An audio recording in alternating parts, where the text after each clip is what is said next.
सर्वसामान्यांच्या हक्काचा आवाज जागर जनस्थान। ईट राईट इंडिया उपक्रमाअंतर्गत मंत्रालय परिसरात अन्न व औषध प्रशासनाची जनजागृती मोहीम। ईट राईट इंडिया सही भोजन बेहतर जीवन या टॅगलाईनसह अन्न व औषध प्रशासन विभागामार्फत राबविण्यात येत असलेले अभियान लोकाभिमुख व्हावे, तसेच सर्वसामान्यांना मिळणारे अन्न पदार्थ सुरक्षित व सकस असावेत यासाठी अन्न व औषध प्रशासनाची जनजागृती मोहीम सुरू करण्यात आली आहे। मोहिमेचा शुभारंभ फूड सेफ्टी व्हॅन फिरत्या प्रयोगशाळेचे उद्घाटन मंत्री नरहरी झिरवाळ, अभिनेते सयाजी शिंदे, आमदार हिरामन खोसकर यांच्या उपस्थितीत करण्यात आलाय। या अभियानांतर्गत मंत्रालयाचा परिसर ईट राईट कॅम्पस व्हावा व यास अन्न सुरक्षा मानके प्राधिकरणाकडून तसे सन्मानपत्र मिळावे, तसेच सर्व जनतेला सकस, निर्भेळ व सुरक्षित अन्नपदार्थ मिळावे असा मनोदय घेऊन विभागाचा प्रमुख म्हणून कामास सुरुवात केली आहे। त्या अनुषंगे आज मंत्रालयीन परिसरातील कॅन्टीन व खाद्यपदार्थ विक्रेत्यांच्या तपासणी मोहीम व जनजागृती मोहीम राबविण्यात येत आहे। उपक्रमांतर्गत फूड सेफ्टी ऑन व्हील या फिरत्या प्रयोगशाळेच्या माध्यमातून घरच्या घरी अन्नपदार्थातील भेसळ कशी ओळखावी, अन्नपदार्थ खरेदी करताना काय काळजी घ्यावी याबाबतची प्रात्यक्षिके दाखवण्यात आली आहे। सदर मोहीम राज्यभर व्यापक स्वरूपात करण्याच्या सूचना मंत्री नरहरी झिरवाळ यांनी दिल्या। या उपक्रमामध्ये प्रशासनाचे अधिकारी अरविंद कांडेलकर आदींसह अधिकारी उपस्थित होते। जागर जनस्थानसाठी प्रतिनिधी अशोक निकम, दिंडोरी।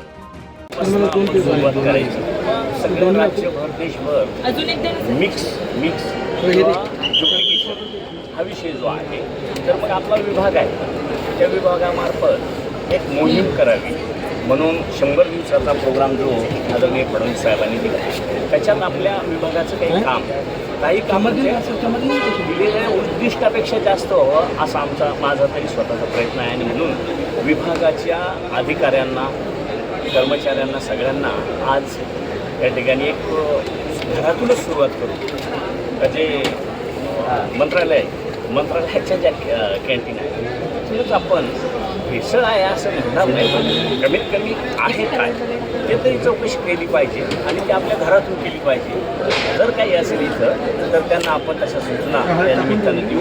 आणि ज्या पद्धतीनं आज राज्यात प्रत्येक माणूस म्हणतो हे आजार जे वाढले ते भेसळामुळं वाढले, तर नेमकं कशात काय काय भेसळ आहे का? तसं आता आपण इथं 2 प्रकारचा चहा पावडर, एक डुप्लिकेट आणि एक ओरिजिनल।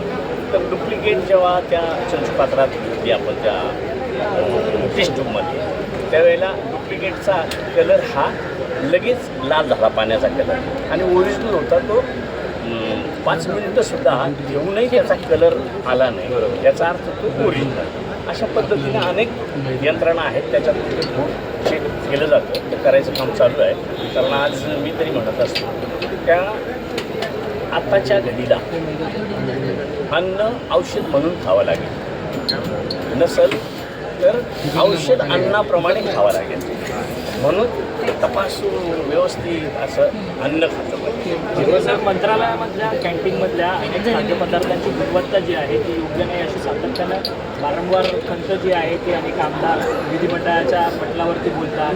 त्याच्यानंतर अनेक इथे गेस्ट व्हिजिटर येणारे जे सामान्य नागरिक आहेत राज्याचे ते देखील बोलतात। याकडे गुणवत्ता राखण्याच्या संदर्भात काही तुम्ही सूचना देणार आहात? गुणवत्ता म्हणजे आता आपण पूर्वी काही म्हणत नाही, जे म्हणणार आहे ते हे इन्स्ट्रुमेंट म्हणणार आहे, त्याच्यामुळे त्याच्यातून गुणवत्ता हा भाग कदाचित आलं, भेसळ हा भाग आला। कारण याच्यातून गुणवत्ता तेल कमी टाकलं का जास्त टाकलं हे कळणार नाही, पण तेल ओरिजिनल टाकलं का तेल डुप्लिकेट टाकलं हे कळतं। राज्यासमोर सर्वात मोठा प्रश्न भेसळबाबतचा आहे तो म्हणजे दुधाचा। आज मुंबईत अनेक ठिकाणी दूध भेसळीचे गुन्हे हे दाखल देखील करतात, अनेक प्रकारचे तपासमध्ये समोर देखील येतात। तर अशा भेसळयुक्त जे आरोपी आहेत दुधात भेसळ करतात त्यांच्यावर लगाम लावण्यासाठी काय कायद्यात सुद्धा थोडाफार बदल करावा लागला आहे। तशी सुरुवात आपण खात्याचा कार्यभार मिळाल्यानंतर 15 दिवसांनी सुरू केलेली आहे। मध्यंतरी 4 नाक्यांवर 98-99 टँकरची सॅम्पल घेऊन त्याची तपासणी केली। त्याच्यात काही याच्यात फॅट कमी होत्या, काही याच्यात सोडियम क्लोराईडचं प्रमाण फार जास्त होतं, म्हणून त्यांना सोडियम क्लोराईड असलेल्यांना सूचना दिल्या त्यांचे सॅम्पलच्या अजून काही डीपमध्ये जाऊन काही चौकशा करायच्या आहेत, काही चांगल्या लॅबमध्ये नेऊन, आणि जे काही कमी फॅटवाले होते ते लगेच त्याच दिवशी परतही केलं. सर समोर